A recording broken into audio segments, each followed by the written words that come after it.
JTBC는 최순실 씨가 태블릿 PC를 맨날 들고 다니다시피 하면서 그걸로 전화 통화도 하고 딸 정유라 씨의 사진을 찍었다고 보도를 했습니다. 그런데 이 태블릿은 통화 기능이 없는 제품입니다. 검찰과 국가수의 디지털 포렌식 결과 이 태블릿에서는 딸 정유라 씨의 사진도 나오지 않았습니다. 이렇게 JTBC가 뻔뻔한 조작 보도를 한 시점은 고영태의 청문회 증언이 있던 2016년 12월 7일 저녁이었습니다. 이날 JTBC의 안나경 앵커는 익명의 취재원을 내세워서 최순실이 태블릿을 사용을 못하기는커녕 항상 들고 다니면서 사진도 찍고 통화도 했다는 증언이 나왔다고 보도했습니다. 그리고 이어진 리포트는 익명을 악용한 그야말로 거짓말의 향연이었습니다. 직접 들어보시죠. 씨는 또 최순실 씨가 태블릿 PC를 사용하지 못하는 사람이라고 주장했습니다. 저희가 취재한 내용은 전혀 다릅니다. 사용을 못하기는커녕 항상 들고 다니며 사진도 찍고 통화도 했다는 증언이 나왔습니다. 안태훈 기자입니다. 고영태 씨는 JTBC가 보도한 태블릿 PC는 최순실 씨의 것이 아니라고 주장했습니다. 청문회에서 태블릿 PC에 대한 질문을 받고 최 씨가 컴퓨터를 쓰는 것은 봤지만 태블릿 PC를 사용하는 것은 본 적이 없다고 답했습니다. 이어 최 씨는 그런 것, 즉 태블릿 PC를 사용 못하는 사람으로 안다고 주장했습니다. 그러나 또 다른 최 씨의 지인은 말도 안 된다고 반박했습니다. 경북 상주국제승마장과 경기 과천승마장에서 최 씨가 태블릿 PC를 익숙하게 사용하는 모습을 자주 봤다는 것입니다. 그러면서 맨날 들고 다니다시피 하며 딸 정유라 씨가 시합할 때 사진을 찍었다고 주장했습니다. 심지어 사진이나 동영상 찍는 거면 다른 제조사 제품을 써보라고 추천했더니 그건 전화를 쓸 수 없어 별로다라는 말도 했다고 전했습니다. 태블릿 PC를 비단 사진 촬영뿐 아니라 전화 통화 용도로도 썼다는 얘기로 사용 못한다는 고 씨의 주장과는 정면 배치됩니다. 요약해 보겠습니다. JTBC 뉴스룸은 익명 취재원을 이용해 경북 상주 국제승마장, 경기 과천승마장이라는 구체적인 장소에 대한 증언, 최 씨가 태블릿 PC를 익숙하게 사용하는 모습을 자주 봤다. 맨날 들고 다니다시피 하면서 딸 정유라 씨가 시합할 때 사진을 찍었다.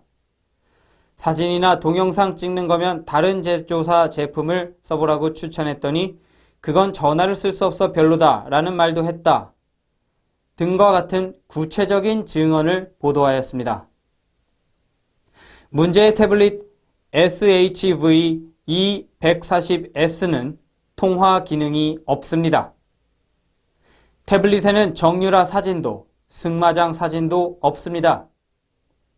JTBC의 명백한 거짓 보도인 것입니다. 태블릿 재판에서 본지 측은 JTBC에게 거짓말을 한 익명의 관계자가 누구인지 밝히고 증인으로 소환할 계획입니다. 만약 JTBC가 이에 응하지 않는다면 최소한 보도의 근거가 된 통화 녹취나 취재 수첩을 제출할 것을 요구할 방침입니다. 흥미로운 것은 JTBC가 내세운 익명의 취재원과는 달리 지금까지 실명을 밝히고 나온 모든 사람들은 최순실이 태블릿을 전혀 사용하지 못한다고 증언하고 있다는 사실입니다. 서로 다른 사람들의 일관된 증언이 있는 것입니다. 먼저 유석준 씨입니다.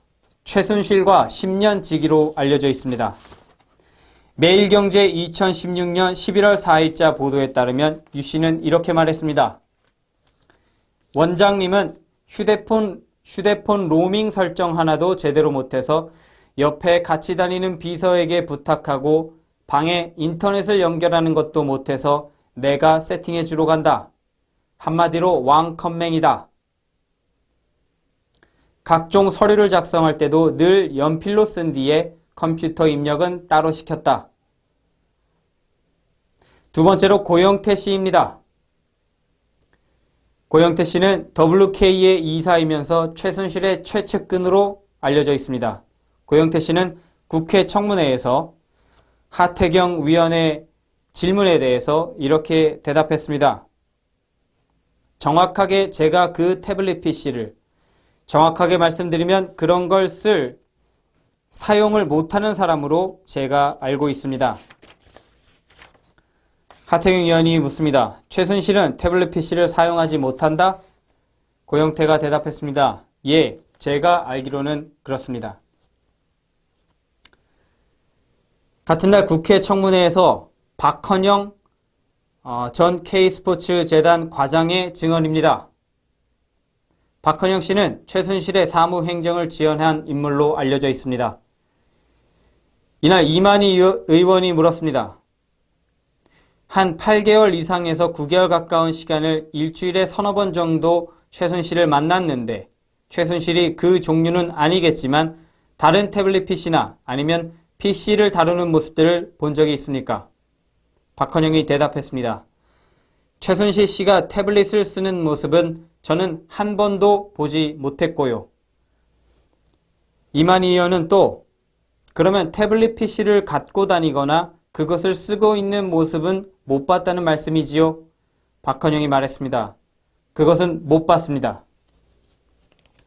네 번째로 장시호 씨입니다. 장시호 씨는 최순실의 조카로 알려져 있습니다. 장시호 씨는 나중에 자신의 진술을 번복하기는 했지만 이날 국회 청문회에서 역시 최순실 씨가 태블릿을 사용하지 못한다고 증언하였습니다. 이만희 의원이 질문했습니다. 같은 친척이기도 하시니까 최순실이라는 사람이 태블릿 PC를 능숙하게 아니면 조금이라도 사용할 줄 압니까? 장시호가 대답했습니다. 사용하지 못하는 걸로 저도 알고 있습니다. 사진 찍고 그런 것 정도는 할 수 있어도 그걸로 계정을 한다거나 메일을 열어본다든가 그런 것은 아마 못하는 걸로 알고 있습니다. 다섯 번째, 차은택 씨입니다. 차은택 씨는 전 창조경제추진단장으로 최순실 게이트의 핵심 인물로 지목되어 있습니다. 이만희 의원이 물었습니다. 최순실이라는 사람이 태블릿 PC를 능숙하게 사용하는 모습이나 갖고 다니는 모습을 본 적이 있습니까? 증인 차은택이 말했습니다. 없습니다. 고영태 씨 말대로 컴퓨터를 잘 다루지 못하고 있었습니다. 여섯 번째, 정호성 전 청와대 부속 비서관입니다. 최순실 씨는 증인으로 나온 정호성에게 재판정에서 직접 질문을 던졌습니다. 제가 제일 중요한 건 태블릿 PC다. 그걸 JTBC가 보도해서 그게 국정농단으로 갔다. 검사가 저를 신문할 때 정호성이 여기에 있는 자료를 다 인정했다고 말했다. 제가 기가 막혀서 태블릿 PC를 본 적이 있는가? 그러자 정호성이 대답했습니다. 저는 태블릿 PC를 본 적이 없습니다. 최순실 씨는 또 물었습니다. 지금 태블릿 PC가 국정농단의 원인인데 검사가 당시 저를 조사하면서 정호성 비서관이 다 물었다고 했다. 1년 정도 살게 하고 내보낼 거라고 제안했다고 한다. 정호성이 말했습니다. 그런 얘기 한 적이 없다. 자, 이처럼 명백한 거짓말에 대해 JTBC는 동문서답을 하고 있습니다. 최순실 셀카와 조카 사진이 있으니 최순실 것이 맞다는 것입니다. 그러면서 장시호 태블릿도 최순실 것이라고 주장하고 나섰습니다. JTBC는 전화 기능이 없는 태블릿으로 최순실이 전화를 하고 정유라 사진도 찍고 다녔다는 거짓말에 대해서만 왜 그런 거짓말을 했는지 즉시 답하기 바랍니다. 미디어워치 이우희 기자입니다.